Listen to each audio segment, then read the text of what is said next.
Madison Public Library connects us to the world, to information, and to each other. September is Library Card Sign-Up Month, so it's the perfect time to get your very own Madison Public Library card. Already have a card? You can renew it this month and visit the library website for a list of 30 things you can do with your Madison Library card. One for every day of September. Visit madpl.org or stop into any Madison Public Library to get started. Y'all, Jones Dairy Farm, located in Fort Atkinson, is a standout. They do premium meat manufacturing, making dry-aged bacon, naturally smoked hams and Canadian bacon, all-natural sausage, and a new no antibiotics ever chicken and pork meatballs. It's a 7th-generation family-owned and operated farm who's been making breakfast better since 1889. Learn more at jonesdairyfarm.com. That's jonesdairyfarm.com. Today on CityCast Madison. It's Tuesday, so that means it's time for another iteration of Must See Madison. What do you know about the Dudgeon Monroe neighborhood? This Saturday is the all-day Monroe Street Festival. So it's the perfect time to learn about the area, go have some fun, and support their amazing local businesses. From live music, to author talks, to vendors, pizza, bouncy castles, and more, it's a place to be. Our executive producer, Haley Sperling, sat down with the festival chair, Joanne Berg, owner of the independent bookstore Mystery to Me on Monroe Street, to get the lowdown on the celebrations and to ask a bit about the neighborhood. It's Tuesday, September 17th. I'm Bianca Martin, and here's what Madison's talking about.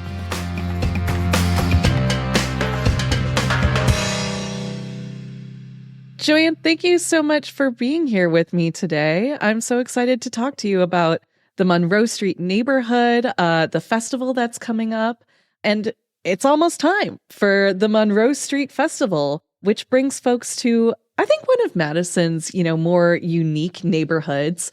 And, you have a unique relationship to the neighborhood, being the owner of Mystery to Me bookstore, which is such a lovely place, I just have to say. Thank you. I'm curious how you would describe the personality of the Dudgeon Monroe neighborhood.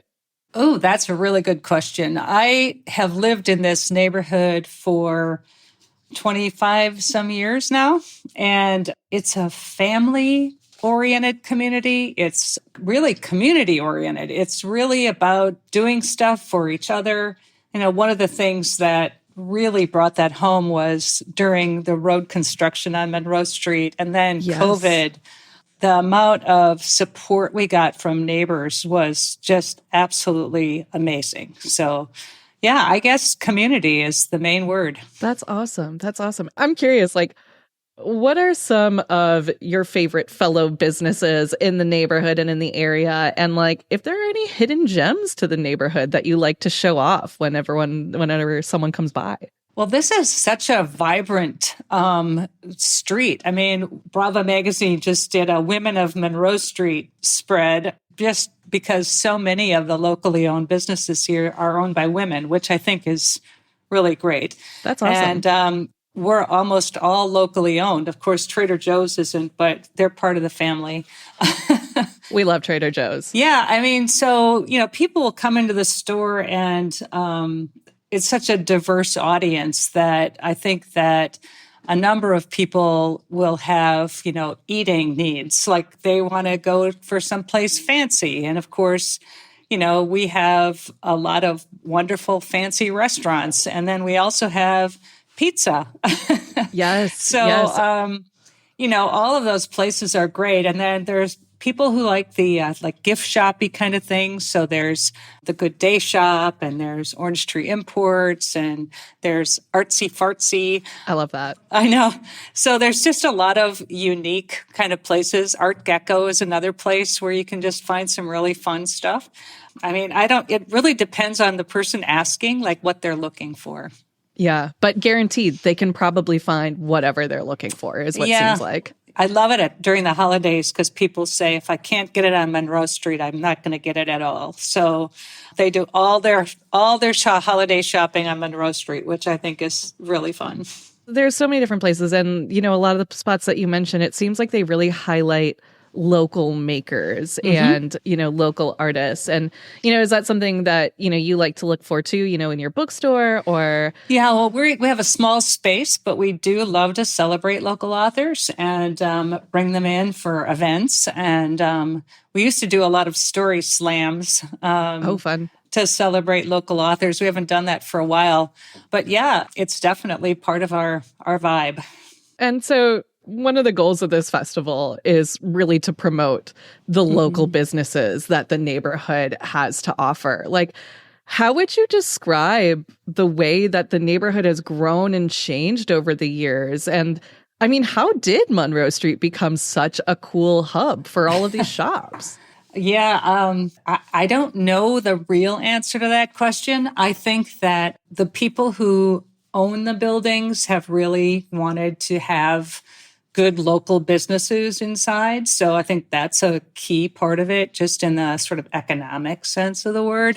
But the community itself, again, there's that word, has really been forced to think about what they want here. So I know I lived in the neighborhood when Ken Kopp's, the grocery store where Trader Joe's is now, was selling, and they wanted to put a Walgreens in on the corner. And the neighborhood just went crazy. I mean, there were yard signs all over the place, and, they wanted a grocery store. And so we got Trader Joe's. So they really do think about what it is they want here. And the other thing is there are a lot of new apartment buildings going up. And so the density is such that it's calling for more services that are walkable.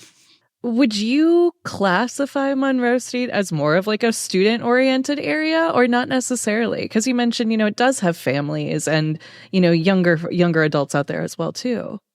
I think that it's more young professional, I guess I would say, more than students. There are certainly students who live in the neighborhood, but we have Edgewood College and the university, but then we also have all of the university faculty and staff that live a lot in this neighborhood. So it is diverse in that way, but I wouldn't characterize it as student necessarily. It's more than that.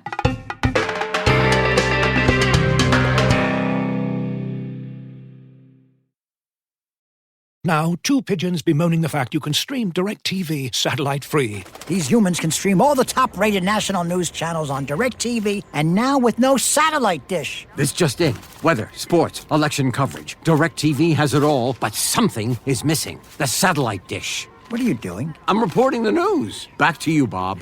Here's some news. You're a buffoon. Stream the top-rated national news channels. No satellite dish. Visit DirecTV.com. Internet required. Top-rated news based on 2023 Nielsen ratings. This episode is brought to you by Polestar. Time is luxury, which is why Polestar spent so much time designing the Polestar 3, their luxury electric performance SUV. It's designed to go further with up to 315 miles of range and immerse you in a unique listening experience powered by 25 speakers. Your favorite daily news podcast has never sounded better. All to make the time you spend behind the wheel of Polestar 3 the best time of your day. Book your test drive at Polestar.com. Like I mentioned earlier, the festival is right around the corner, happening on Saturday, September 21st. It's the 46th annual Monroe Street Festival. Unbelievable. Which that's it. That is kind of insane. I mean, how did this festival get started? Well, it's all attributed, I'm pretty sure, to Orange Schroeder, Carol Schroeder, who owns, she and her husband own Orange Tree Imports. And she's been doing this festival for 45 years. And in a weak moment, I said that I would chair the festival this year.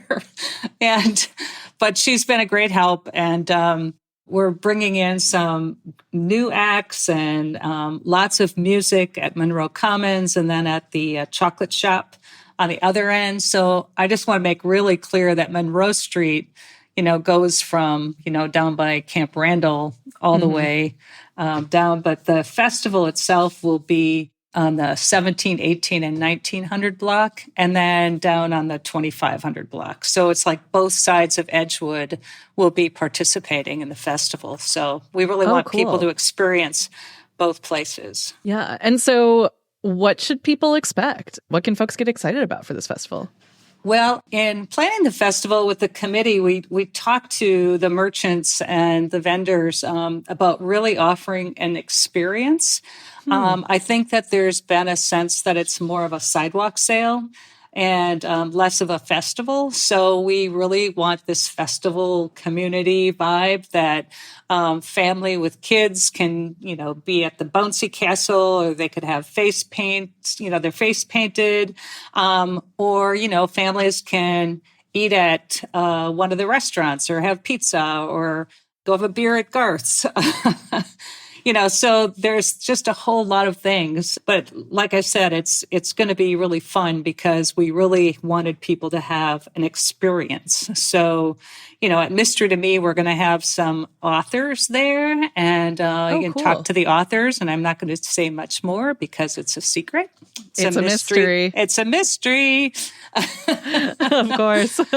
Yeah, so it's going to be great. We're going to have some voter education people on the street. We love that. Get out the vote. Yep. Get out the vote. And, it's all about the local community, but we're also bringing in, trying to get people who like to go to State Street or in Middleton and just experience what we have here because we think it's pretty cool.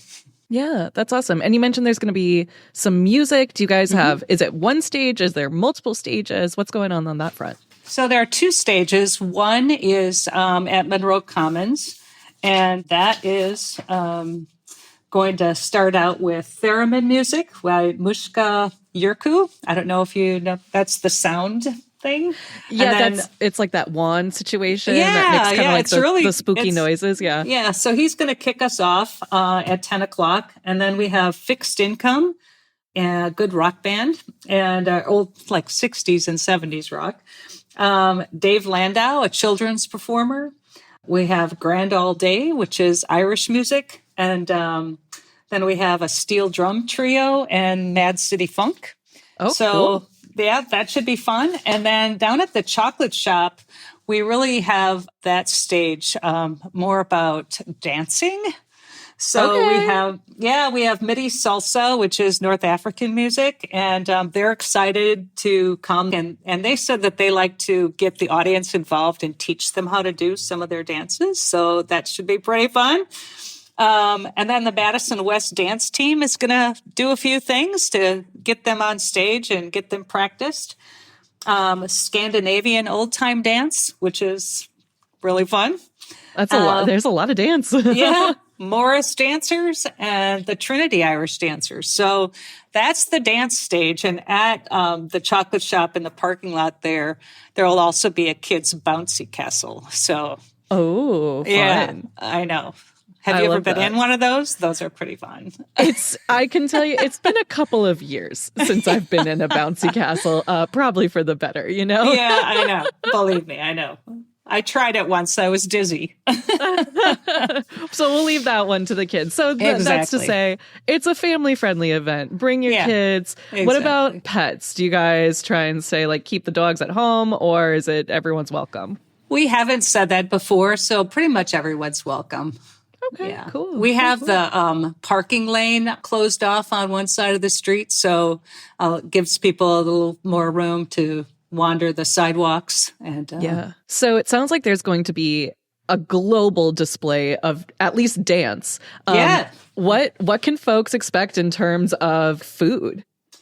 Well, we have, like I said, pizza, and we have some of the vendors from the Monroe Street Farmers Market. We have some gourmet popsicles and Lily's Magical Treats. We have That Batch Bakery. Of course, the Bloom Bake Buffs will be out there, which is always fun. And then down on the other end, we have Collectivo will be out there, and Miko Poco and Everly. So they'll all have stuff to offer for people who want to, grab a bite to eat. And then this year we're going to have down by Lauer Realty, Clinky's Cleaner area, there's going to be a lounge area.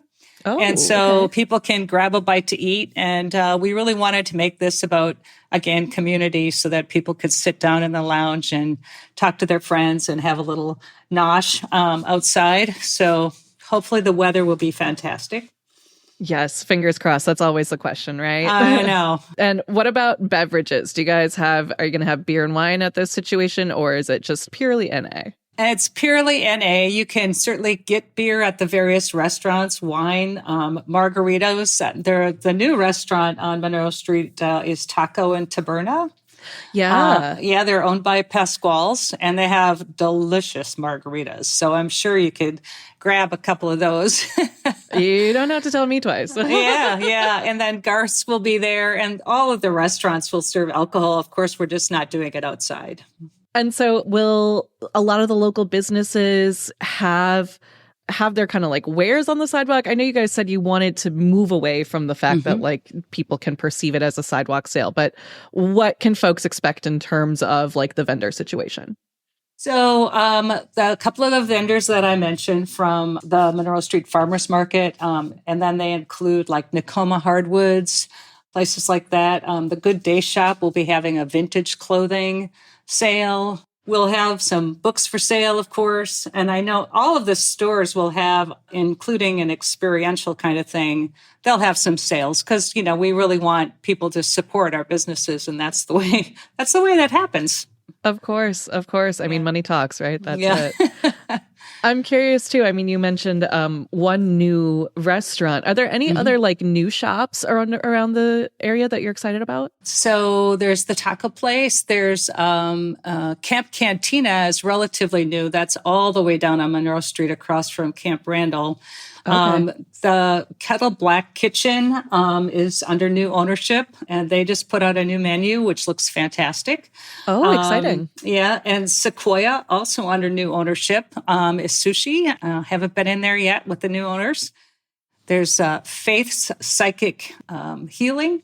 Oh, so interesting. she's going to be out there and have some deals for you to get a little short reading.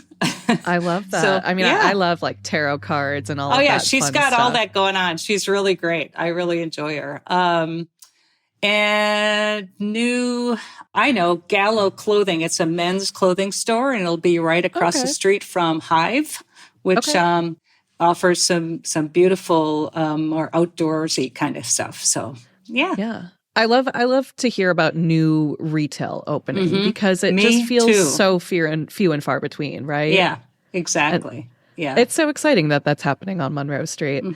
I'm curious too. You mentioned the bounce house and you mentioned a little bit about like face paint. What else is there for kids going on?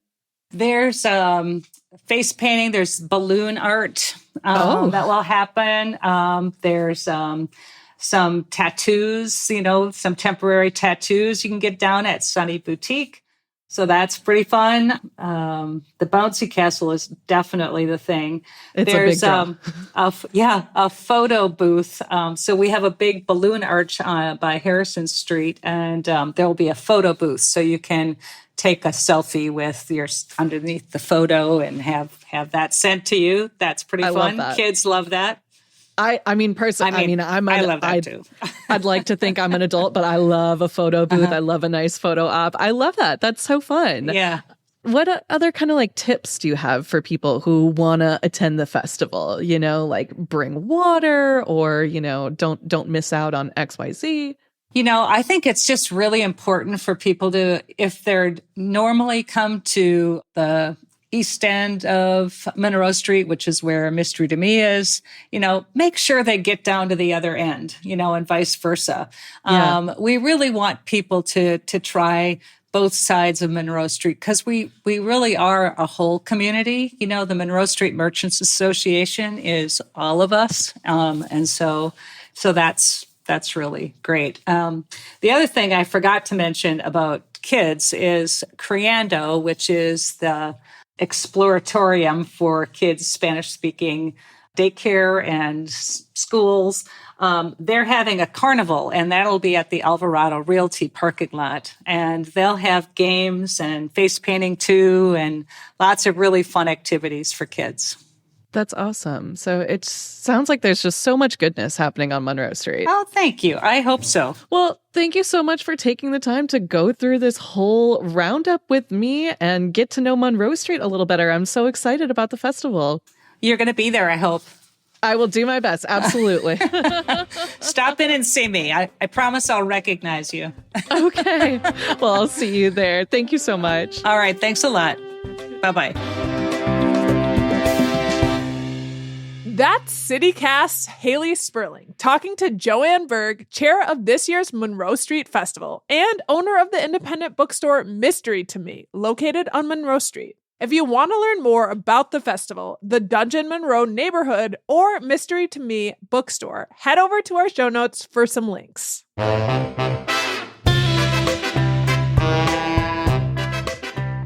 That's all for today here on CityCast Madison. I'm Bianca Martin.